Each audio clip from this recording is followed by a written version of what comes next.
Welcome dear students. आज हम unit introduction to heat transfer के topic modes of heat transfer को discuss करने जा रहे हैं। After this learning module you will be able to define heat, explain the importance of heat transfer, differentiate between the thermodynamics and heat transfer and explain the modes of heat transfer। ये topic examination point of view से बहुत ही important है। यहाँ से आप short answer type, long answer type and objective type questions अपने exam में एक्सपेक्ट कर सकते हैं। इस पर्टिकुलर टॉपिक की अगर हम बात करें with respect to other subject, तो ये हमारा एकदम बेसिक कॉन्सेप्ट यहाँ पे यूज करेंगे, जो कि heat transfer, heat and mass transfer subject के ही फर्दर टॉपिक्स के लिए बहुत ही इंपॉर्टेंट है। ये हमारा एक फाउंडेशन स्टोन बिल्डअप करेगा कि बेसिक हीट कंडक्शन क्या होता है, कन्वेक्शन क्या होता है and all these things. And साथ ही साथ ये सारे कॉन्सेप्ट जो हम यहाँ पे अपना पढ़ेंगे वो basic applied thermodynamics, basic thermodynamics and IC engine जैसे सब्जेक्ट में भी बहुत इंपॉर्टेंट रोल प्ले करेंगे। ये सारे कॉन्सेप्ट वहाँ पे भी हमें देखने को मिलेंगे।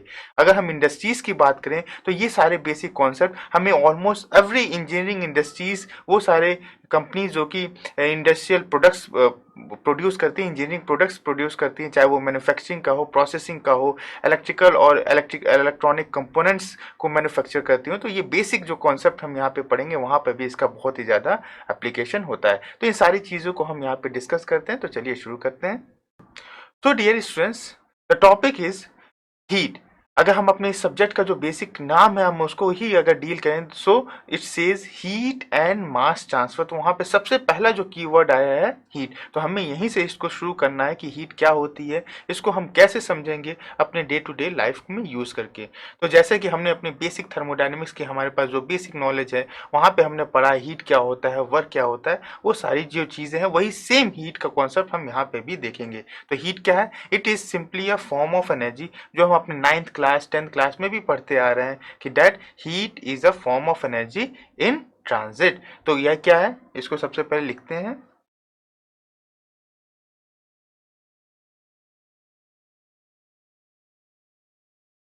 तो डियर स्टूडेंट्स, यहाँ पे आप देखें what is heat. Heat is a form of energy. तो यहाँ पे एक कीवर्ड बहुत इंपॉर्टेंट है, दैट इज एनर्जी। एनर्जी क्या होती है? बहुत ही सिंपल सी चीज है energy. It is the capacity to do work. जैसे जो इसकी बेसिक यूनिट होती है वो जूल है। आपके पास कितनी कैपेसिटी है किसी भी वर्क को परफॉर्म करने की, उसी को हमने एनर्जी किया। और हीट उसी का एक फॉर्म है जिसकी हेल्प से हम अपने वर्क को कर सकते हैं। एंड द सेकेंड की word is transit. Transit means क्या है? The body is in motion. Heat flow जो है वो कभी स्टैग्नेंट नहीं रहेगी, ये हमेशा मोशन करती रहेगी। इसीलिए यहाँ पे हमने क्या लिखा है सेकंड सेंटेंस में, heat flow always takes place from higher to lower temperature. इसके एक पर्टिकुलर डायरेक्शन होता है, it is always moving in a direction that is from the higher to lower temperature. आप इसको अगर प्रैक्टिकल एग्जाम्पल से समझें, लेट अस अज्यूम कि हमारे पास एक कप ऑफ टी है। जब कप ऑफ टी है उसको हमने एक ओपन एटमॉस्फेयर में रख दिया, तो कुछ देर के बाद हमने देखा कि उसका टेम्परेचर क्या होगा, कुछ देर के बाद जो चाय हो जाती है ठंडी हो जाती है। इसका क्या मतलब हुआ कि जो चाय का जो हमारे पास टी का इनिशियल टेम्परेचर था, लेट अस अज्यूम वो 35-40 डिग्री सेल्सियस था, वो हायर था एम्बियंट टेम्परेचर जो surrounding temperature 25 to 26 degree Celsius. कुछ देर के बाद 10 मिनट के बाद क्या होती है, वो चाय ठंडी हो जाती है। तो वो जो हीट फ्लो हुआ कहाँ से कहाँ, from the tea to the atmosphere, इसी को हमने क्या कहा कि heat flow always takes place from higher to lower temperature, और ये ऑलवेज इन मोशन। सो ये हमारी एक बेसिक जो कॉन्सेप्ट है हीट का, और ये सारी चीजें हमने अपने बेसिक जो थर्मोडायनेमिक्स के कोर्स है वहां पे भी इसे हम आपने इसे पढ़ा होगा। तो it is a form of energy in transit. Now we are going to discuss what is this importance of heat transfer.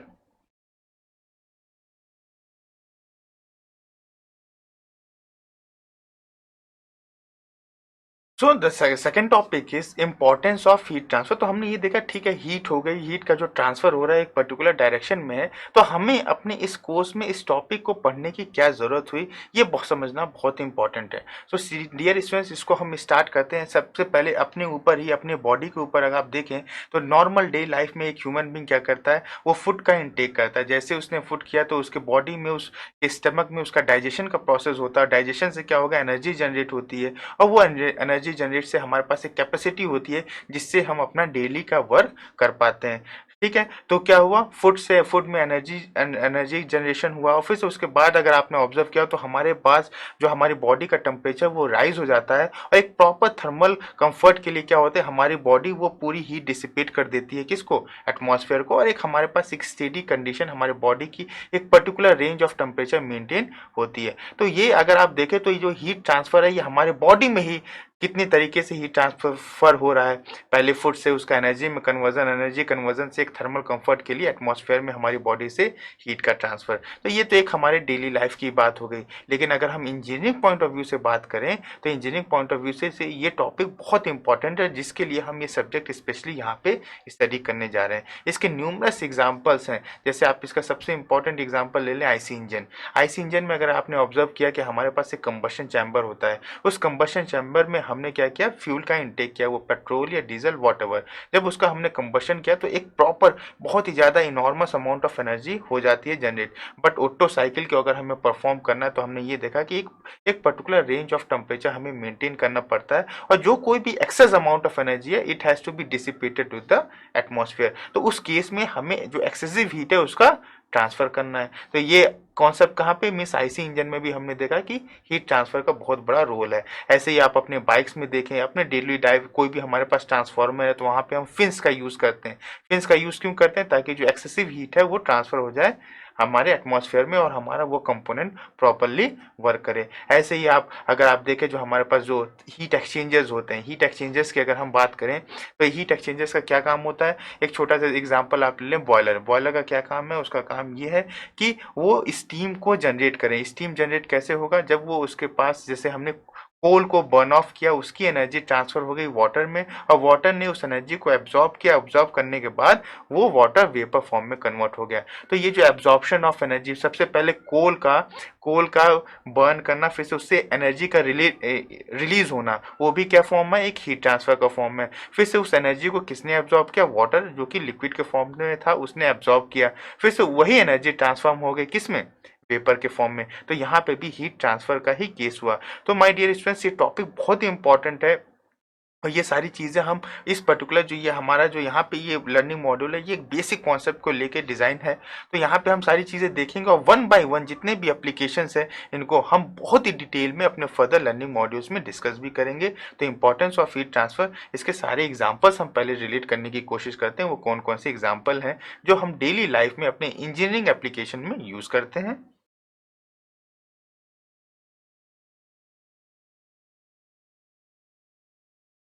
तो in heat transfer the driving potential is temperature difference. इसका मतलब क्या हुआ, जिसकी वजह से हीट ट्रांसफर हो रहा है वो पर्टिकुलर चीज क्या है, that is the temperature difference.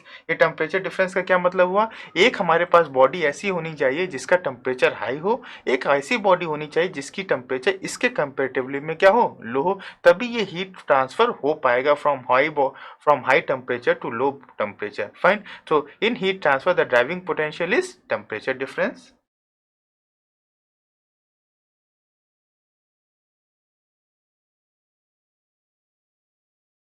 तो areas covered under the discipline of heat transfer है, वो कौन कौन से प्रैक्टिकल इंजीनियरिंग एप्लीकेशन है जहाँ पे हमें इस हीट ट्रांसफर के कॉन्सेप्ट की जरूरत पड़ती है। तो one by one.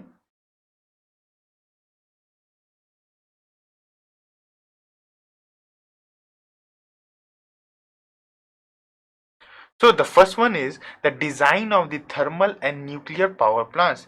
Thermal and nuclear power plants. तो सबसे पहले अगर हम इसी को देखें कि थर्मल पावर प्लांट की, अगर हम एक थर्मल पावर प्लांट जो होता है बेसिक थर्मोडायनेमिक्स, अप्लाई थर्मोडायनेमिक्स में आपने पढ़ा, it works on the basis of Rankine cycle. Rankine cycle में क्या होगा, एक हमारे पास बॉयलर होता है, बॉयलर भी एक हीट एक्सचेंजर है। बॉयलर के बाद जो हाई एनर्जी जनरेट होती है, फिर से उससे हम स्टीम को रन कराते हैं। स्टीम के बाद हमारे पास क्या होता है, कंडेंसर, जिससे हम उसको फिर से कंडेंस करवाते हैं अपने स्टीम को। तो एक प्रॉपर साइकिल कंटिन्यू होती रहती है। अब आप उसके हर एक कंपोनेंट को देखें, जैसे सबसे पहला है कंपोनेंट क्या, हमारे पास है बॉयलर। एक थर्मल पावर प्लांट में लेट अस अज्यूम कि हमारे पास अगर वो स्टीम पावर प्लांट है तो वहाँ पे हमारे पास एक बॉयलर होगा, बॉयलर है हीट एक्सचेंजर। वहाँ पे भी हमें ये देखना पड़ेगा कि किस रेट से हम वो हीट को एब्जॉर्ब कर रहा है फ्रॉम दी कोल गैसेस, उसके बाद से वो किस रेट से क्या जनरेट कर रहा है, स्टीम को जनरेट कर रहा है। तो यहाँ पे भी हीट ट्रांसफर का बहुत बड़ा रोल है। उसके बाद आप देखें टरबाइन, टरबाइन में क्या होता है, टरबाइन की ब्लेड्स होती हैं, टरबाइन की ब्लेड्स पे अगर आप देखें तो वहाँ पे टेम्परेचर बहुत ही हाई होता है, तो उसको अगर एक प्रॉपर फंक्शन परफॉर्म करना है तो हमारे लिए बहुत ही इंपॉर्टेंट है कि टरबाइन की ब्लेस का जो टेम्परेचर है वो एक यूनिफॉर्म टेम्परेचर, एक अप टू पर्टिकुलर टेम्परेचर हम उसको मेंटेन करें। लेकिन वहाँ का टेम्परेचर बहुत ही ज़्यादा होता ही है, तो उसको बेटर परफॉर्मेंस के लिए वहाँ से भी हमें हीट का डिसिपेशन करना होता है, और उसके लिए भी हमें इस कॉन्सेप्ट की ज़रूरत पड़ती है कि किस रेट से हीट डिसिपेट करें कि वो टरबाइन प्रॉपर वर्क करे। फिर से हमारे पास कंडेंसर आता है, कंडेंसर भी वही काम है, वहाँ पे भी आपको हीट का रिजेक्शन ही करना है ताकि आप फिर से ओरिजिनल स्टेट में वाटर फॉर्म में अपने पेपर को कन्वर्ट कर सकें। तो इन सारी चीज़ों में देखा आपने कि अगर हमें थर्मल पावर प्लांट की डिज़ाइन करनी है, न्यूक्लियर पावर प्लांट में डिज़ाइन करनी है, तो ये जो हीट ट्रांसफ़र का कॉन्सेप्ट है बहुत ही ज़्यादा इन्वॉल्व होता है। वो हीट ट्रांसफ़र किस फॉर्म में होगा, वो कंडक्शन के फॉर्म में है, कन्वक्शन के फॉर्म में है, रेडिएशन के फॉर्म में है, उसके लिए क्या क्या कौन कौन से पैरामीटर्स हमें देखने, ये सारी की सारी चीज़ें वन बाय वन हम अपने लर्निंग मॉड्यूल में आगे डिस्कस करेंगे। बट फॉर नाउ यहाँ पे बस हमने एक ओवरव्यू देखा कि हाँ ठीक है, थर्मल और न्यूक्लियर पावर प्लांट में भी हीट ट्रांसफर का बहुत बड़ा रोल होता है।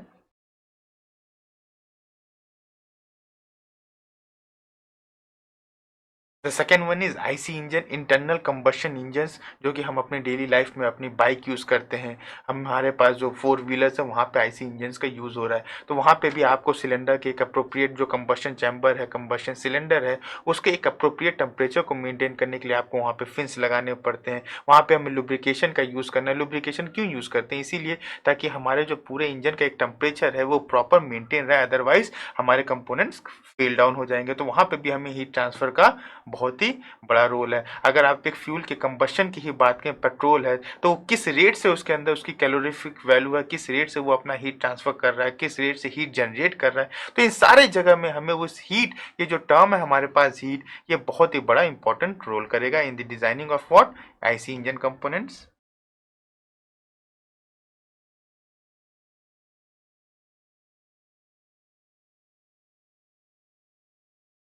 Third is heat exchangers. My dear students, ये बहुत ही इंपॉर्टेंट टॉपिक है हीट एक्सचेंजेस। इसको हम अपने फर्दर लर्निंग मॉड्यूल में, इनफैक्ट हमारे इस पर्टिकुलर सब्जेक्ट में हीट एंड मास ट्रांसफर में एक पूरा टॉपिक ही है, एक पूरा यूनिट ही है जिसका नाम है हीट एक्सचेंजेस। तो हीट एक्सचेंजेस का अगर आप एग्जाम्पल की बात करें तभी आप इसको समझ जाएंगे कि हीट ट्रांसफर के लिए कितना इंपॉर्टेंट रोल प्ले करता है। जैसे हमारे पास अगर एग्जाम्पल ले तो एक कंडेंसर है, बॉयलर है, एयर प्री हीटर है, सुपर हीटर है, and there are so many other examples जो कि हीट एक्सचेंज है। और यहाँ पे हमें करना क्या है, हीट को ही फ्लो करवाना from one higher body to another body at lower temperature. तो हमारी डिजायर्ड कैसी है, क्या हमें हायर बॉडी को मेंटेन करना है या लोअर बॉडी का टेम्परेचर मेंटेन करना है, इसके अकॉर्डिंग हम हीट एक्सचेंजर का डिज़ाइन करते हैं। तो यहाँ पे हम अगर ये पता कर लें कि किस रेट से हीट ट्रांसफ़र हो रही है, तो उसकी हम हीट एक्सचेंजर की साइज़ को डिटरमिन कर सकते हैं। उसमें हम पहली हमारी जो डिज़ायर्ड कंडीशन है उसमें के लिए कौन सा पर्टिकुलर हीट एक्सचेंजर हमारे लिए यूज़फुल होगा, वो सारी चीज़ें हम यहाँ पे करेंगे, और इसके बारे में बहुत ही डिटेल में हम डिस्कस करेंगे अपने फर्दर यूनिट्स में।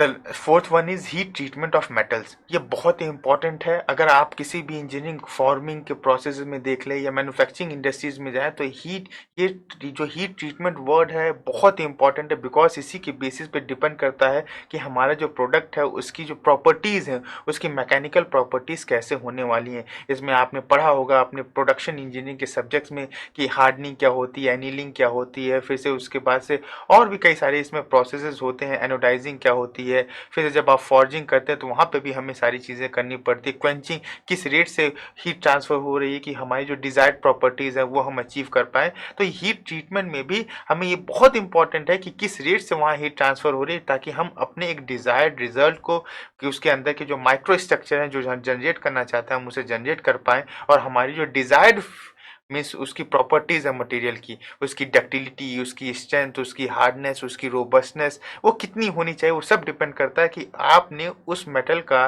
कास्टिंग के बाद हीट ट्रीटमेंट कैसा किया, उसके अंदर के माइक्रो स्ट्रक्चर में आपने कैसे उसके चेंजेस लाए। तो all depends on the heat transfer while the heat treatment. तो बहुत इंपॉर्टेंट टॉपिक है ये, that is heat treatment of metals, और इसको प्रोडक्शन एंड मेटलर्जिकल इंजीनियरिंग में बहुत ही डिटेल में आपके इंजीनियरिंग कोर्सेज में इसे पढ़ाया भी जाएगा, और शायद आपने इसे पढ़ा भी हो।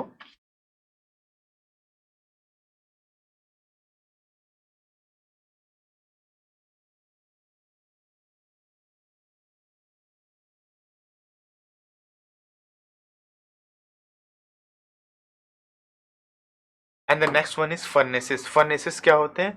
फर्नेसेस जहाँ पे हम डिजायर्ड मेटल की मेल्ट करके उनके प्रॉपर्टीज में चेंज करते हैं और वहाँ पे अपनी चीज़ों को जनरेट करते हैं कि हमें कैसे, जैसे हमें पिग आयरन है, पिग आयरन को मेल्ट करके हमें स्टील बनानी है, तो उसको ये जो वो सारी जो प्रोसेसेस होंगे कि उसमें कितना हमें उसमें इम्प्योरिटी ऐड करनी है, वो सारी चीज़ें हम फर्नेसेस में करते हैं। और ये सारे के सारे डिपेंड करता है कि वहाँ पे उस पर्टिकुलर पॉइंट पे हमें किस रेट से वहाँ पे हीट ट्रांसफ़र करना है और हमें कैसी मटेरियल की प्रॉपर्टीज चाहिए। ऐसे ही इसका जो बेस्ट सेकंड बेस्ट एग्जांपल है इलेक्ट्रॉनिक कंपोनेंट्स। इलेक्ट्रॉनिक कंपोनेंट्स आपने देखा होगा आपके टीवी अप्लायंसेज में, या फिर से आप कोई भी अप्लायंस ले लो आप अपने कंप्यूटर में, तो वहाँ पे जो सर्किट बोर्ड लगी होती है, आजकल टेक्नोलॉजी इतनी ज़्यादा है, बिकॉज वो छोटे छोटे जो कंपोनेंट्स आपको दिख रहे हैं वहाँ पे अगर उसकी एफिशिएंट वर्किंग करनी है तो उसमें हमें इस चीज़ का ध्यान होना चाहिए कि ऐसा ना हो कि वहाँ पे जो टेम्परेचर है, वर्किंग टेम्परेचर, वो उसकी बियरिंग टेम्परेचर से ज़्यादा हो जाए। तो इस केस के लिए भी हमें उसका डिज़ाइन ऐसे करना चाहिए ताकि वो एक पर्टिकुलर एम्बिएंट टेम्परेचर पे हमेशा मेंटेन करते रहें। उसके लिए हमें उसमें से हीट, एक्सेसिव हीट जो भी जनरेट हो रही होगी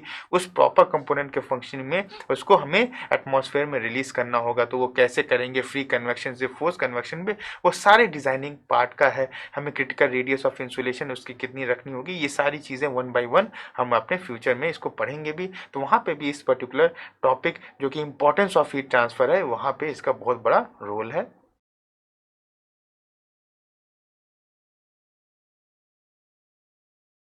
And the last one is design of the cooling system of the electric motors and transformers। जैसे हमने अपने घरों में देखा है इलेक्ट्रिक मोटर्स होते हैं, या हमारे कॉलोनीज में जो ट्रांसफार्मर्स होते हैं वहाँ पे आपने देखा कि वहाँ पे एक एक्सटेंडेड सर्फेसेस का यूज़ हम करते हैं, जिनको हम फिंस, अपने इंजीनियरिंग लैंग्वेज में उसे फिंस कहते हैं। तो उसका यूज़ करने का क्या पर्पज़ है कि उसमें इलेक्ट्रिक करंट के फ्लो होने से जो कोई भी एक्सेसिव हीट जनरेट हुई है उसको हम एटमॉस्फेयर में डिसिपेट कर देना है, ताकि वो पर्टिकुलर कंपोनेंट अपनी फंक्शनिंग प्रॉपर तरीके से करता है। अदरवाइज जब टेम्परेचर एक्सेसिव हो जाएगा तो उस कंपोनेंट के फेलियर होने के भी चांसेस होंगे। तो वहाँ पे आगे उसके लिए हमें क्या करना पड़ेगा?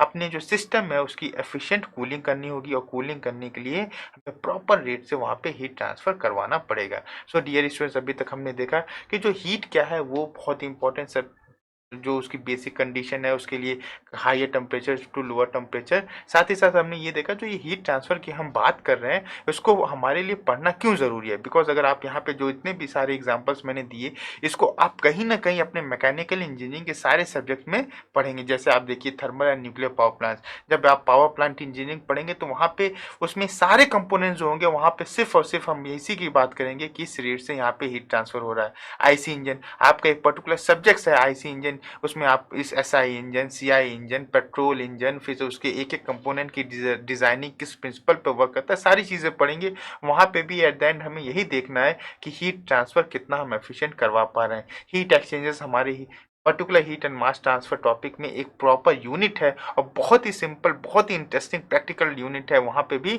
हमें यही चीज़ देखनी। Heat treatment of metals production engineering, metallurgical engineering का हिस्सा है ये। फर्नेसेस, इलेक्ट्रॉनिक कंपोनेंट्स, वो भी अपना कोर्स से ही रिलेटेड है। And designing cooling system of the electric Motors and the transformer. तो देखिए ये टॉपिक इसलिए हमारे लिए बहुत ही इम्पोर्टेंट है क्योंकि अगर हमने बहुत अच्छे से इस हीट ट्रांसफ़र के कॉन्सेप्ट को समझ लिया कि आखिर ये हीट ट्रांसफ़र का जो प्रिंसिपल है वो क्या होता है, इसको हम कैसे इम्प्रूव कर सकते हैं, कैसे यूटिलाइज कर सकते हैं अपनी नीड के अकॉर्डिंग, तो इन सारे कंपोनेंट के पीछे जो बेसिक कॉन्सेप्ट होगा वो हमारा फाउंडेशन स्टोन बहुत ही बहुत ही मजबूत हो जाएगा। और हमारे जब कॉन्सेप्ट क्लियर हो जाएंगे तो हमारे लिए फर्दर वो बहुत ही हेल्पफुल होगा बाकी के कंसेप्ट को सीखने के लिए। तो डियर स्टूडेंट्स, ये टॉपिक बहुत ही इंपॉर्टेंट है एंड आई होप कि अभी तक आपको ये सारी चीज़ें समझ में आई होंगी। तो डियर स्टूडेंट्स, अभी तक हमने देखा कि हीट क्या थी, उसकी फिर से उसके हमने प्रैक्टिकल एप्लीकेशंस देखे कि हीट ट्रांसफर हमारे लाइफ में, हमारे इंजीनियरिंग में, हमारे फ्यूचर लर्निंग मॉड्यूल्स में कैसे हम उसको यूज़ करने वाले हैं। Now let us move to the significance of heat transfer, कि हीट ट्रांसफर आके हमारे लिए इतनी इंपॉर्टेंट क्यों है, उसकी सिग्निफिकेंस क्या है, उसको देखते हैं।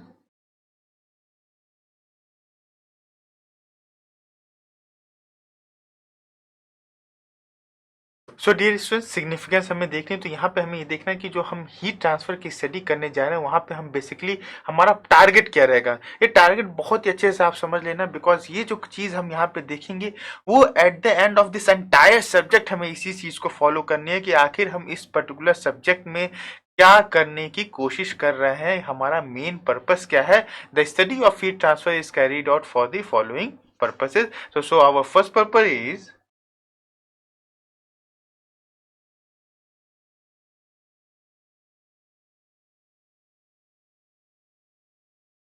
So here is our first purpose, to estimate the rate of flow of heat. That is a very important term.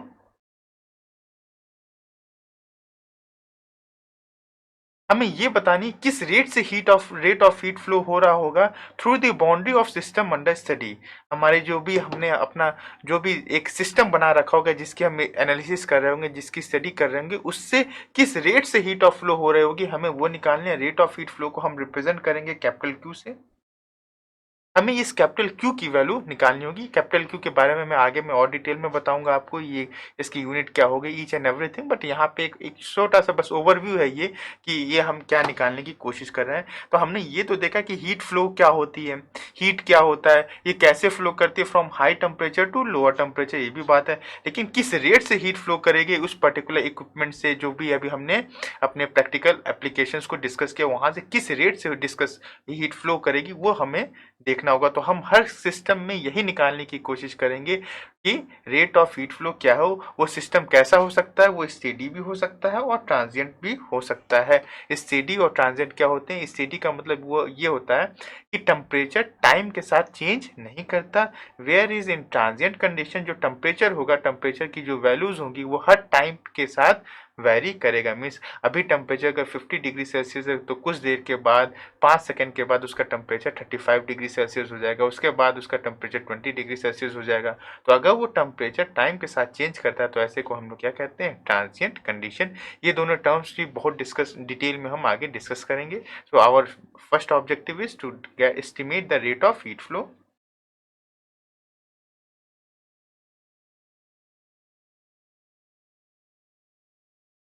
And this is our second purpose, to determine the temperature field under steady and transient condition. So this is very important term, temperature field. Temperature field का क्या मतलब है, इसको आप practically ऐसे समझे कि late us assume कि हमारे पास एक फिन है।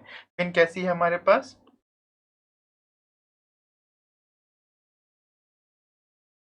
लेट अस अज्यूम ये हमारे पास एक फिन है extended surface. Late us assume कि हमारे पास टेम्परेचर टी नॉट है, हाइयर टेम्परेचर, ये टी इन्फिनिटी, ये हमारे पास एम्बिएंट टेम्परेचर है। तो हमने क्या देखा कि हीट फ्लो जो होगी वो हमेशा कहाँ से क्या होगी?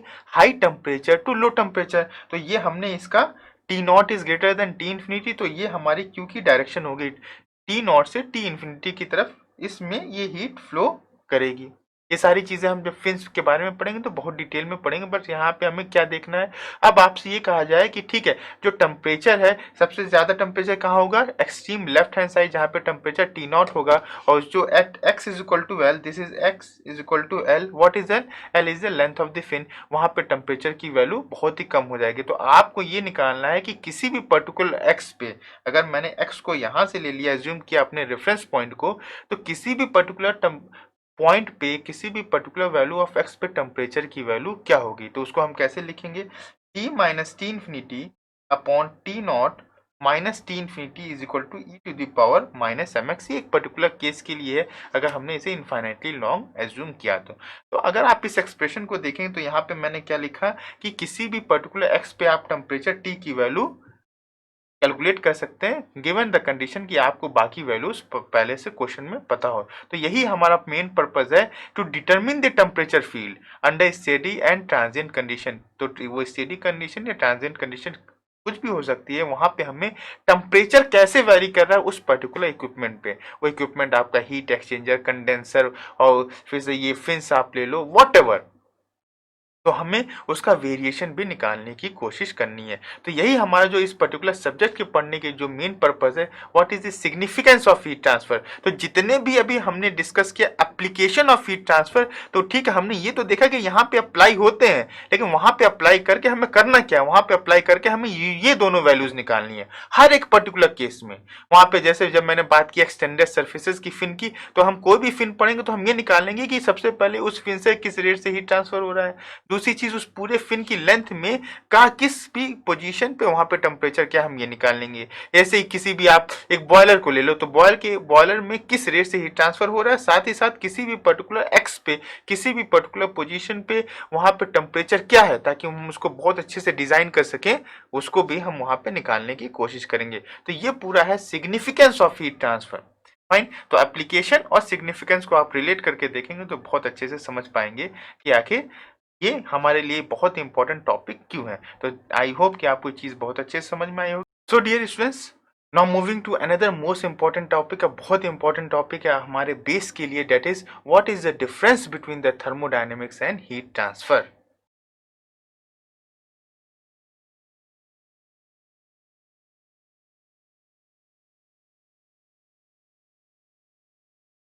So dear students, the difference between thermodynamics and heat transfer, as a mechanical engineering students हमें दो सब्जेक्ट्स पढ़ाए जाते हैं। The first subject is thermodynamics, जिसको हम ऐसे पढ़ते हैं, बेसिक थर्मोडायनेमिक्स का एक कोर्स पढ़ेंगे और एक अप्लाइड थर्मोडायनेमिक्स का कोर्स पढ़ते हैं, तो दैट इज थर्मोडायनेमिक्स। उसके बाद हमने एक टर्म पढ़ा हीट ट्रांसफर, दैट इज हम उसका जो सब्जेक्ट का नाम होता है, जैसे हमारे इस सब्जेक्ट का क्या नाम है, हीट एंड मास ट्रांसफर। तो थर्मोडायनेमिक्स की जब हम बेसिक लेक्चर्स को अटेंड करते हैं तो वहाँ हमें ये बताया जाता है कि बेसिकली सिस्टम क्या है, सराउंडिंग क्या है, ये सारी चीज़ें हम पढ़ते हैं, वर्क क्या है, हीट क्या है, वहाँ पे भी हमने हीट के बारे में पढ़ा। फिर उसके बाद अगर ये सारी चीज़ें हम थर्मोडायनेमिक्स में हमको हीट के बारे में पढ़ाई जा रही है, तो उसके बाद क्वेश्चन ये उठता है कि हमें heat and mass transfer subject पढ़ने की जरूरत क्या पड़े।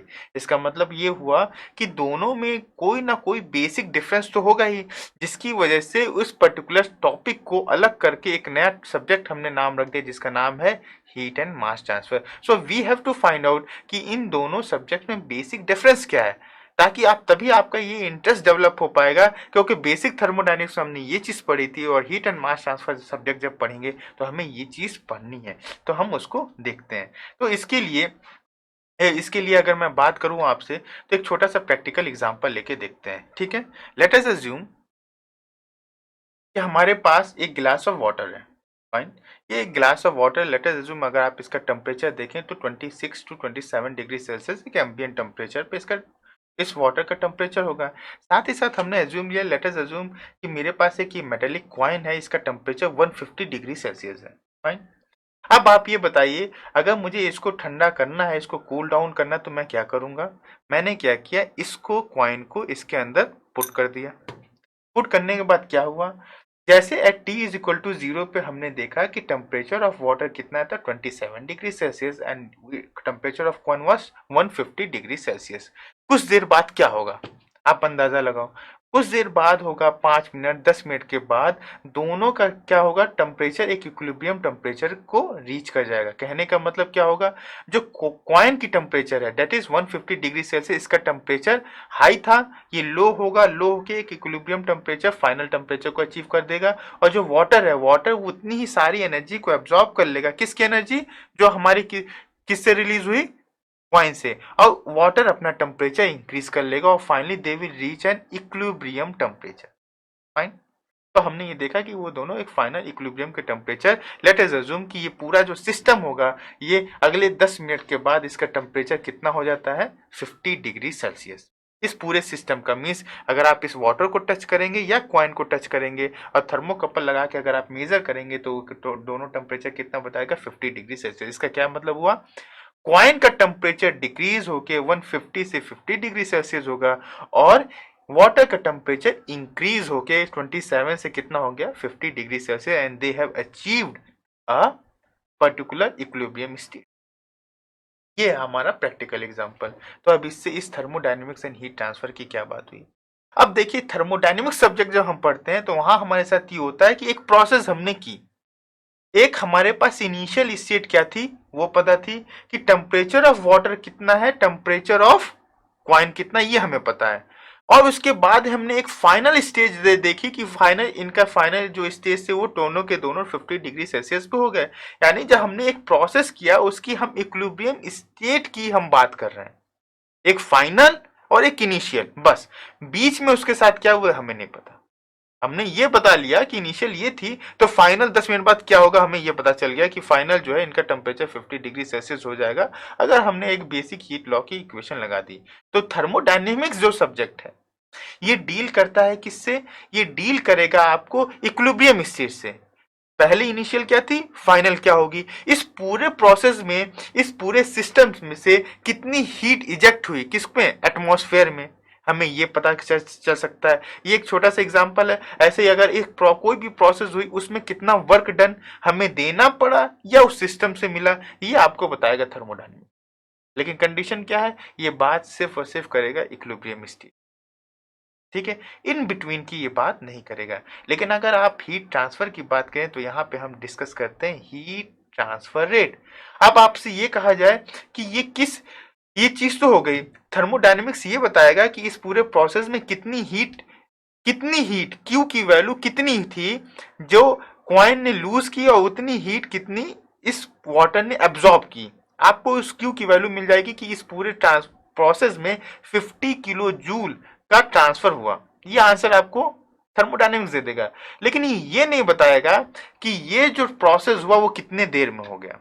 इसका आंसर वो नहीं देगा। Means it will not give you the answer of heat transfer rate, किस रेट से हीट ट्रांसफर हुआ, इसका आंसर ये नहीं देगा। इसीलिए हम लोग पढ़ते हैं एक नया सब्जेक्ट जिसका नाम है heat and mass transfer rate. Late us assume कि अगर मैं ये कहूं कि ये पूरा प्रोसेस 10 मिनट में हुआ, जब ये कितने को अचीव किया, 50 डिग्री सेल्सियस के इक्विलिब्रियम टेम्परेचर को अचीव किया। लेट अस अज्यूम, लेकिन मैं आपसे ये कहूं कि इसी क्वाइन का इनिशियल टेम्परेचर था जब टाइम की वैल्यू कितनी थी 0 मिनट, तो टेम्परेचर कितना था 150 डिग्री सेल्सियस।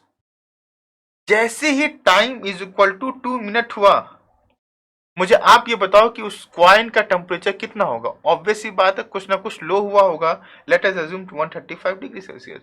मैं कहूं time is equal to T is equal to 3 minute पे आप उसका टेम्परेचर बताओ, तो होगा भाई 135 का 130 डिग्री सेल्सियस। तो हर एक पर्टिकुलर मोमेंट पे आप टेम्परेचर की वैल्यू आप निकाल सकते हो, किससे, इस heat and mass transfer subject के कॉन्सेप्ट को यूज करके, जो कि हमने अभी अभी अभी जस्ट पढ़ा कि हमारा पर्पस क्या है, किस रेट से हीट ट्रांसफर होगा, कितने वक्त में होगा, ये हमें बता सकता है हीट एंड मास ट्रांसफर का सब्जेक्ट। और इस पूरे प्रोसेस में कितना वैल्यू क्यों किया, आप बताओ कि 50 किलो जूल 100 किलो जूल का ट्रांसफर हुआ, ये बताएगा थर्मोडायनेमिक्स। तो आई होप कि आपको ये सारी चीजें क्लियर हो गई होंगी। यही एक बेसिक डिफरेंस है हमारा थर्मोडायनेमिक्स और हीट ट्रांसफर में। तो चलिए इसको लिखते हैं। हीट क्या है? It is a form of energy.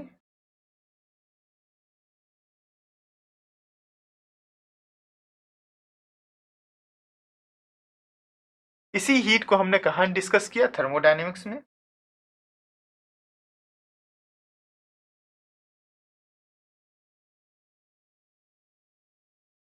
जब हमने इस थर्मोडायनेमिक्स में पढ़ा तो हम सारी चीजें किस में पढ़ रहे थे? How much heat is lost और gained by a system, that is Q. उसकी यूनिट कितनी थी? जूल्स। कितनी यूनिट ट्रांसफर हुई। लेकिन इसी हीट को when we are going to study in heat and mass transfer subject,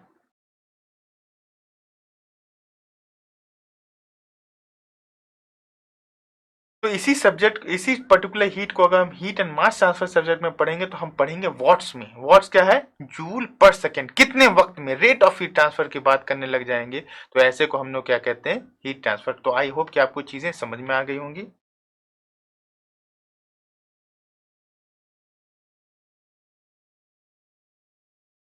late us assume कि हमारे पास दो इक्विलिब्रियम स्टेट है, this is state one, this is state two. तो थर्मोडायनेमिक्स क्या बात करेगा? स्टेट वन की बात करेगा, स्टेट टू की बात करेगा कि स्टेट वन पे हमारे पास जो प्रेशर P1 था, वॉल्यूम कितना था? V1, that is the first thermal equilibrium state. State two पे जो जो भी प्रोसेस होनी थी, यहाँ पे एक्सपेंशन का प्रोसेस हो रहा है, वॉल्यूम इंक्रीज कर रही है, तो वहां पे प्रेशर P2 हो गया और वॉल्यूम V2 हो गया। तो हम दो इक्विलिब्रियम स्टेट की बात कर रहे हैं, एक इनिशियल एक फाइनल। और इस प्रोसेस के होने के बीच में हमने कितना हीट लॉस हुआ, कितना वर्क डन हुआ, ये सारी चीजें हम कैलकुलेट कर सकते हैं by the use of first law of thermodynamics. First law of thermodynamics क्या कहता है? Del Q is equal to d U plus del W. इस इक्वेशन का यूज करके हम इस चीज की वैल्यू निकाल सकते हैं। लेकिन ये इस थर्मोडायनेमिक्स के इक्वेशन का यूज करके हम हीट ट्रांसफर रेट की वैल्यू नहीं निकाल पाएंगे। तो यही बेसिक डिफरेंस है यहाँ पे। तो चलिए उसको लिखते हैं। तो स्टार्टिंग विद द डिफरेंस, सबसे पहले पहला डिफरेंस क्या है? इक्विलिब्रियम स्टेट वाला। It deals with the equilibrium state of matter. कौन? थर्मोडायनेमिक्स। और ये heat transfer non equilibrium states को डील करेगा।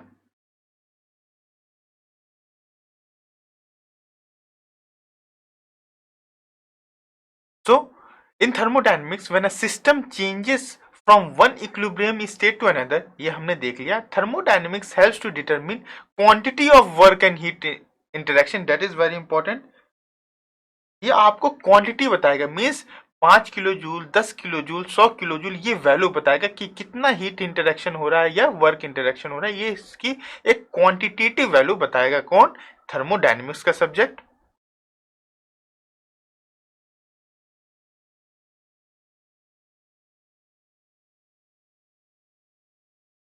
And this heat transfer subject, what it says, it helps to predict distribution of temperature, that is the important term, distribution of temperature, and to determine the rate at which energy is transferred across a surface. तो ये किसकी बात करेगा? Rate की। Rate मतलब what में ये बात करेगा। जैसे अगर मैं आपसे कहूं कि जैसे अभी हमने देखा कि जो ये कॉइन का जो मैंने आपको एग्जांपल बताया, तो आप ये हमसे कहें कि आप किस रेट से यहाँ पे हीट ट्रांसफर हो रहा होगा, किस रेट से यहाँ पे हीट ट्रांसफर हुआ होगा, तो क्यू डॉट की वैल्यू हमें निकालनी होगी। मैं कहूंगा m dot h CPH m dot into CP, higher temperature कॉइन का माइनस इस फाइनल टेम्परेचर, इससे हम Q की वैल्यू निकाल लेंगे, किस रेट से यहाँ पे हीट ट्रांसफर हुआ। साथ ही साथ टेम्परेचर डिस्ट्रीब्यूशन निकालना होगा, तो यहाँ पे ट्रांजिट कंडीशन के सारे कॉन्सेप्ट यूज करके हम यहाँ पे ये निकाल सकते हैं क्या, कि T minus T infinity upon T naught minus T infinity is equal to e to the power minus t by tau. तो ये टर्म जो है, जो ये इक्वेशन लिखा है, वो मैं किसी भी पर्टिकुलर टाइम पे हम निकाल सकते हैं कि टेम्परेचर की वैल्यू कितनी होगी। ये जो दोनों फॉर्मूलेज मैंने लिखा है, इसको हम बहुत ही डिटेल में डिस्कस करेंगे अपने फर्दर लर्निंग मॉड्यूल में, बट बस एक ओवरव्यू के लिए मैं यहाँ पे बता रहा हूँ कि ये जो सेंटेंस हमने लिखा है इसका क्या मतलब हुआ।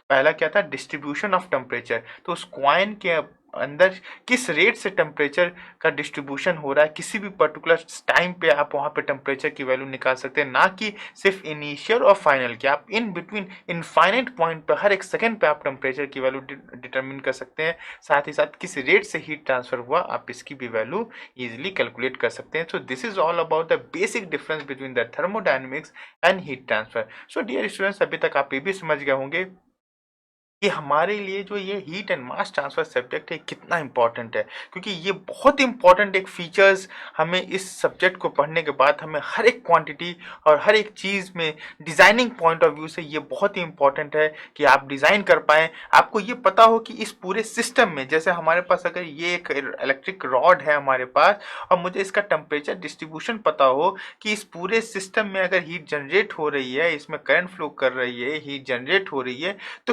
किस पर्टिकुलर पॉइंट पे सबसे ज़्यादा टेम्परेचर होगा। जैसे ही मुझे इसका टेम्परेचर की उस पॉइंट की वैल्यू पता चल जाएगी, तो मैं उस डिज़ाइनिंग के वक्त उसको बहुत ही ध्यान से उसको डिज़ाइन करूंगा। क्यों? ताकि ये हमारा कंपोनेंट फेल ना हो जाए, है कि नहीं? तो इसलिए ये बहुत इंपॉर्टेंट है कि आपको किसी भी कंपोनेंट में टेम्परेचर डिस्ट्रीब्यूशन की इंफॉर्मेशन होनी चाहिए फॉर इट्स बेटर डिजाइनिंग। साथ ही साथ मुझे ये भी पता हो कि किस रेट से यहाँ पे हीट ट्रांसफर हो रही है। अगर उसी की बेसिस पे मैं ये भी कर सकता हूँ कि मुझे अपने इक्विपमेंट की डिजाइन कितनी रखनी है। अगर वो रेट ऑफ हीट ट्रांसफर बहुत ही फास्ट है, बहुत ही रेट ऑफ हीट ट्रांसफर बहुत ही, तो हमने अपना कंपोनेंट की डिजाइनिंग की जो उसकी साइज होगी उसके अकॉर्डिंग ही रखेंगे। अगर इतना बड़ा रखते हैं तो इतने देर में तो पूरी हीट ट्रांसफर हो ही जाएगी। अगर वो अचीव नहीं हो पाया तो उसके अकॉर्डिंग हम अपने साइज को वेरी कर सकते हैं। तो आई होप कि आपको इसकी इंपॉर्टेंस क्लियर हो गई होगी और क्या इनके बीच में डिफरेंस है। तो डियर स्टूडेंट्स, अभी तक हमने बहुत ही अच्छे से सारे कॉन्सेप्ट को समझा कि हीट क्या होता है, हीट ट्रांसफर क्या होता है, उसकी बेसिक कंडीशंस क्या होती है, उसकी इंपॉर्टेंस क्या है, उसकी सिग्निफिकेंस क्या है, प्रैक्टिकल एप्लीकेशंस क्या है, साथ ही साथ क्या डिफरेंस है बेसिक थर्मोडायनेमिक्स सब्जेक्ट में और heat and mass transfer subject में। नाउ मूविंग टू द और कंसेप्ट में, डीपर कॉन्सेप्ट में हम अब नाउ एंटर करेंगे कि आखिर जो हीट ट्रांसफर हमने देखा, इसकी इतनी इंपॉर्टेंस के बारे में देखा, तो ये हीट ट्रांसफर के बेसिक मोड्स क्या है, किस किन तरीकों से हीट ट्रांसफर होती है, हम उसको डिस्कस करेंगे। So the topic is modes of heat transfer. तो मोड्स ऑफ हीट ट्रांसफर का क्या मतलब हुआ कि जो हीट ट्रांसफर का जो भी फिनोमिनन हो रहा है वो किन किन तरीकों से हो सकता है। तो इसके जो बेसिक 3 मोड्स हैं, that is the first one is conduction, second one is convection and the third one is radiation. तो यहाँ पे इस पर्टिकुलर लर्निंग मॉड्यूल में हम इनका बस एक ओवरव्यू लेंगे कि आखिर कंडक्शन किसे कहते हैं, कैसे होता है, कन्वेक्शन क्या है और रेडिएशन क्या है। इनके बारे में बेसिक डेफिनेशंस को हम यहाँ पे एक छोटा सा ओवरव्यू लेंगे, बहुत ही डिटेल में नहीं जाएंगे, क्योंकि जो कंडक्शन है वो अपने आप में पूरी यूनिट है जो कि हमें फर्दर अपने लर्निंग मॉड्यूल्स में पढ़नी है। कन्वेक्शन में फोर्स कन्वेक्शन की एक अलग यूनिट है, फ्री कन्वेक्शन की एक अलग यूनिट है। ऐसे ही रेडिएशन अपने आप में यूनिट है जहाँ पे हम बारीकी से एकदम meticulously each and every concept को बहुत ही डिटेल पढ़ेंगे। तो यहाँ पे बस एक ओवरव्यू है because it is a basic हमारी अंडरस्टैंडिंग के लिए है। तो यहाँ पे देखते हैं कि क्या क्या होते हैं ये मोड्स ऑफ हीट ट्रांसफर। तो हीट ट्रांसफर क्या है जो कि हमने पढ़ा, it is a transmission of energy from one region to another, that is from higher temperature to lower temperature as a result of temperature gradient. ये बहुत important term है। टेम्परेचर ग्रेडियंट का मतलब क्या हुआ, टेम्परेचर वेरी कर रहा है with respect to the space, उसे हम लोग टेम्परेचर ग्रेडियंट कहते हैं। विच takes place by following three modes, तीन हमारे तरीके हैं जिनकी वजह से जिनकी जिस तरीके से ये हीट ट्रांसफर हो सकता है। तो the first one is conduction, second one is convection and the third one is radiation.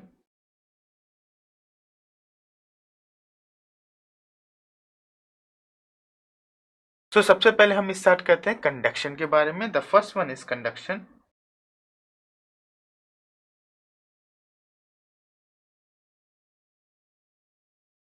इसको प्रैक्टिकली समझने के लिए हम कहते हैं लेट अस अज्यूम कि हमारे पास एक सॉलिड कंडक्टर है। फाइन, ये हमारे पास जो पेन है ये किसी एक मेटेलिक कंडक्टर से बनी हुई है। इसके एक एंड पे हमने यहाँ पे टेम्परेचर या एक हीट का इनपुट दिया, तो यहाँ पे टेम्परेचर क्या होगा, इंक्रीज कर जाएगा। अगर हम कुछ वक्त के बाद देखेंगे तो हमें ये ऑब्जर्व होगा कि ये जो इसका एक्सट्रीम अपोजिट एंड है वो भी अपने आप हायर टेम्परेचर को अचीव कर लेगा। नाउ द क्वेश्चन इज कि जब हमने हीट यहाँ पे ट्रांसफर किया था तो ये एंड क्यों हीट अप हो गया, ये क्यों गर्म हो गया। तो इसका रीजन क्या है कि जब यहाँ पे हमने किया तो इसके बाद क्या हुआ, यहाँ के जो मॉलिक्यूल्स उन्होंने एनर्जी को गेन किया। यहाँ में जो फ्री इलेक्ट्रॉन्स है उस मेटल के, वो उस एनर्जी को गेन करते हैं, उस हीट को गेन करते हैं। वाइब्रेशनल एनर्जी की वजह से ये हीट को ट्रांसफर करते हुए आगे मूव करते हैं और ये इस एंड को भी वहाँ पे हीट का ट्रांसफर कर देते हैं। तो इसी तरह जो कंडक्शन है ये इसी प्रोसेस को हम लोग कहते हैं कंडक्शन। ये कंडक्शन का जो हीट ट्रांसफर का जो तरीका है वो बेसिकली सॉलिड्स में पाया जाता है। और इसमें ये जो इसका करने के लिए जो मेन चीज़ रिस्पॉन्सिबल है, जो मेन फैक्टर्स रिस्पॉन्सिबल हैं वो क्या है, सबसे पहले तो जो वहाँ पे उस पर्टिकुलर कंडक्टर के जो फ्री इलेक्ट्रॉन्स है वो भी उसमें पार्टिसिपेट करते हैं। साथ ही साथ वहाँ पे जो हमारे पास जो वाइब्रेशनल एनर्जी से भी जो भी ट्रांसफ़र होती है वो हीट ट्रांसफ़र हो जाती है। तो कंडक्शन ये भी एक मोड ऑफ हीट ट्रांसफ़र है। तो इसको देखते हैं क्या है।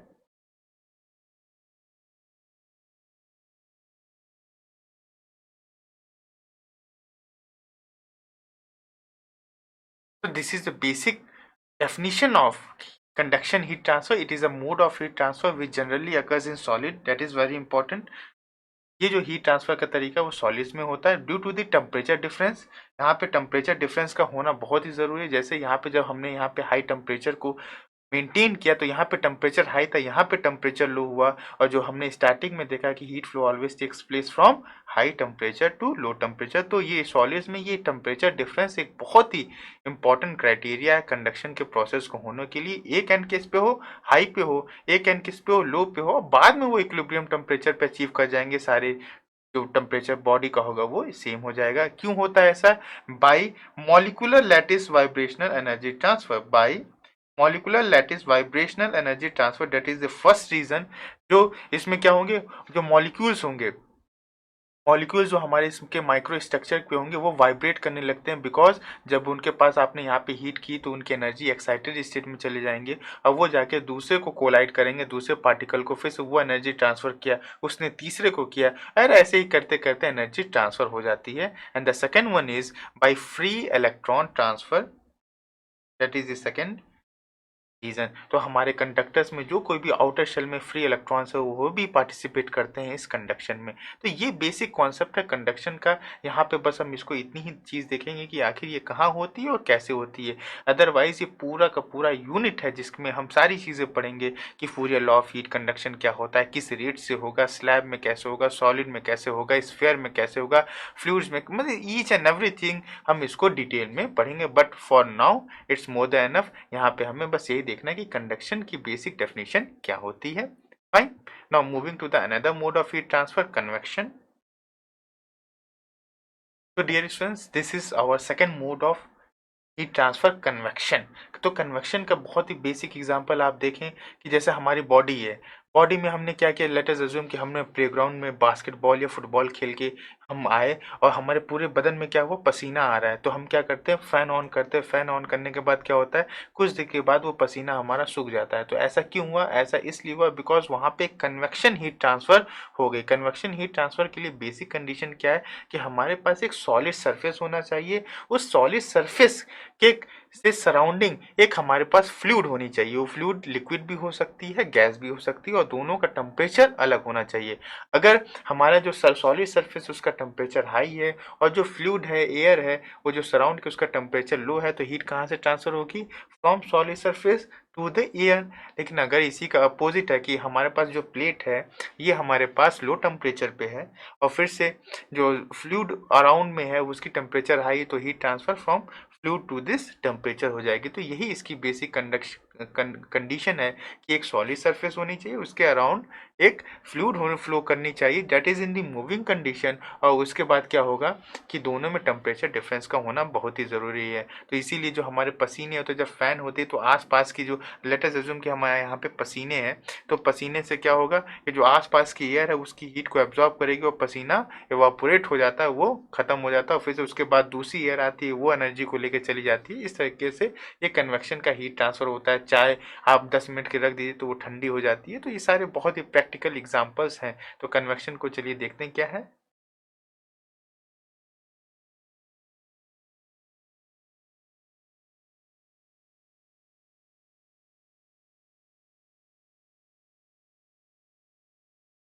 तो जैसे आपने देखा कि हमारे पास एक हॉट प्लेट है TW, और उसके बाद उसके साथ ही हमने वहाँ पे एक फ़ैन लगाया हुआ है। फ़ैन लगाने से ये एक फोर्स्ड कन्वेक्शन में चेंज हो जाएगा, और यहाँ पे जो फ्लूइड फ्लो कर रही है, फ्लूइड आप अब्ज्यूम कर लें कि यहाँ पे हमारे पास एक एयर फ्लो कर रही है जिसकी टेम्परेचर T इन्फिनिटी है। तो यहाँ पे अगर हम ये एज्यूम करें कि वॉल टेम्परेचर की वैल्यू T इन्फिनिटी से ज़्यादा है, तो यहाँ पे एक टेम्परेचर ग्रेडियंट डेवलप हो जाएगा।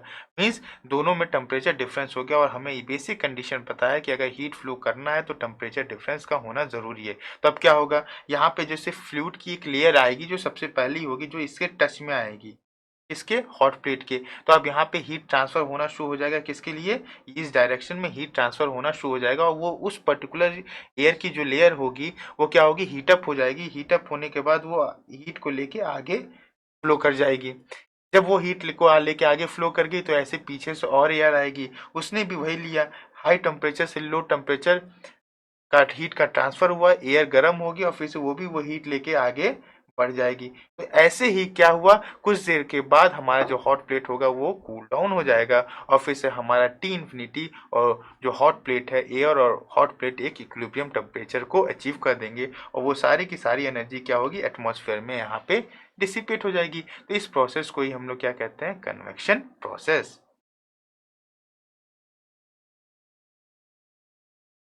So, what is convection? It is a mode of heat transfer which generally occurs between solid surface, that is very important. एक सॉलिड सरफेस होनी चाहिए और सराउंडिंग फ्लूइड। वो फ्लूइड कैसे भी हो सकती है, लिक्विड भी और गैस भी, fine. Due to the temperature difference, that is the important term.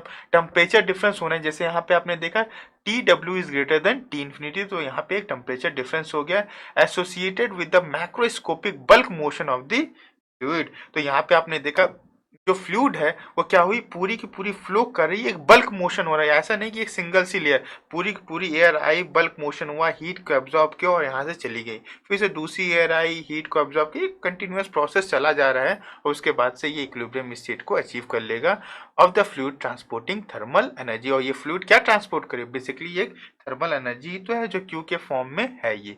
तो ये है हमारे पास बेसिक कॉन्सेप्ट है कन्वेक्शन का। तो कन्वेक्शन और कंडक्शन में आपने यहाँ पे अंतर देखा कि दो mono mode of heat transfer. अगर सॉलिड कंडक्टर है तब वहाँ पे हमने क्या बात की, सिर्फ और सिर्फ कंडक्शन की, लेकिन अगर कन्वेक्शन की बात करें तो कन्वेक्शन के लिए भी अलग क्राइटेरिया है। तो ये हमारा second mode of heat transfer है। ये बहुत ही बड़ी यूनिट है, इसके दो क्लासिफिकेशन होते हैं, एक होता है फोर्स कन्वेक्शन, एक होता है फ्री कन्वेक्शन। तो ये सारी चीज़ें क्या होती हैं, इसके लिए कौन से लॉज आए हैं कन्वेक्शन को डिफाइन करने के लिए, यहाँ पे कौन कौन से टर्म्स होते हैं, ये सारी चीज़ें हम डिटेल में डिस्कस करेंगे अपने लर्निंग मॉड्यूल में, जो फर्दर हम पढ़ेंगे। बट यहाँ पे एक ओवरव्यू लेना था, तो बस एक बेसिक डेफिनेशन की क्या चीज़ होती है वो हमने यहाँ पे डिस्कस किया। तो डियर स्टूडेंट्स, अभी तक आई होप कि कंडक्शन एंड कन्वेक्शन आपको अच्छे से समझ में आ गया होगा। तो dear students, this is our third mode of heat transfer, that is radiation.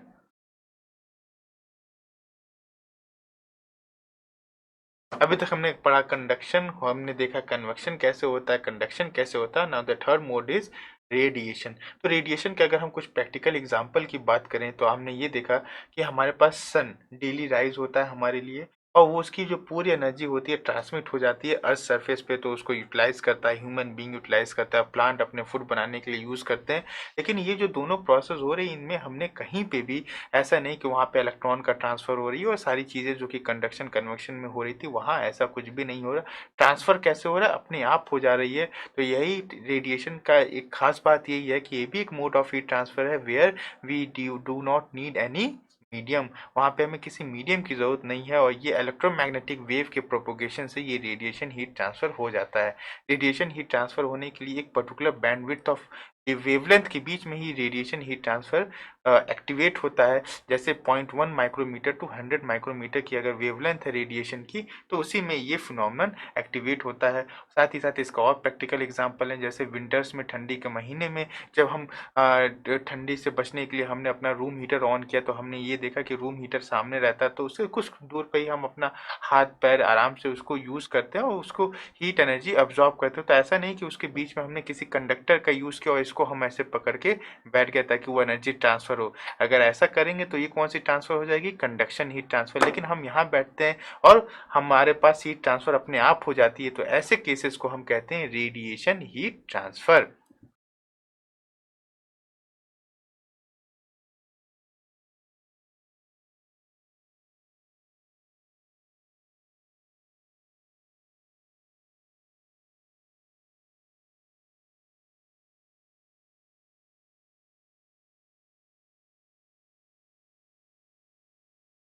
So what is radiation? It is a mode of heat transfer which does not require any material medium. That is very important. यहाँ पे हमें किसी भी material medium की जरूरत नहीं है for its propagation, and it hence occurs by electromagnetic wave propagation. That is very important. यहाँ पे electromagnetic wave प्रोपोगेशन की वजह से होता है travelling with the speed of light, जिसकी स्पीड ऑफ लाइट जितनी ही स्पीड होती है। और जो इलेक्ट्रोमैग्नेटिक वेव प्रोपोगेशन की जो रेंज है थर्मल रेडिएशन की, अगर हमारे जो रेंजेस हैं वेवलेंथ की, वो कितनी होनी चाहिए, 0.1 माइक्रोमीटर से 100 माइक्रोमीटर के बीच की जो है, ये पूरा थर्मल रेडिएशन का फिनोमेनन ऑब्जॉर्व होता है। तो ये रेडिएशन बहुत ही प्रैक्टिकल है। जैसे न्यूक्लियर रॉड से आपने सुना होगा कि किसी भी न्यूक्लियर पावर प्लांट से रेडिएशंस निकल रही हैं, रेडिएशन सन से निकल रही है, हमारे रूम में जो इलेक्ट्रिक बल्ब लगे हुए हैं, ट्यूबलाइट लगी है, तो वहाँ से भी रेडिएशंस निकल रही है। तो इसमें बहुत सारी चीज़ें हैं जो कि पूरी की पूरी यूनिट हमें पढ़नी है। यूनिट नंबर 5 जो हम यहाँ पे 5-6 जो भी होगी उसको हम डिस्कस करेंगे। तो ये सारी चीज़ें हम एक एक चीज़ पूरी, इनफैक्ट कौन कौन से फैक्टर्स रिस्पॉन्सिबल होते हैं रेडिएशन के लिए, क्या क्या सारे कन्फिग्रेशंस होते हैं, सारी चीज़ें हम बहुत ही डिटेल में रेडिएशन में पढ़ेंगे। बट यहाँ पे हमने एक ओवरव्यू लिया कि बेसिक जो हीट ट्रांसफ़र है वो उसके कौन कौन से तरीके हो सकते हैं। तो पहला तरीका कंडक्शन, दूसरा तरीका convection, and the third one is the radiation. और इनको हम कैसे कैटेगराइज कर सकते हैं ये हमने देखा। आई होप कि आपको ये चीज़ें बहुत अच्छे से क्लियर हो गई होंगी, और ये रेडिएशन से का जो कंसेप्ट है वो आपको अच्छे से क्लियर हो गया होगा। So, I hope that you have achieved the following learning outcomes. For example define heat, जैसे हमने अभी डिस्कस किया कि हीट क्या होती है, उसकी बेसिक प्रिंसिपल क्या है, वो कैसे हीट ट्रांसफर होती है, उसके लिए हाई टेम्परेचर लो टेम्परेचर के सारे कॉन्सेप्ट हमने डिस्कस किए। And explain the importance of the heat transfer, that is very important.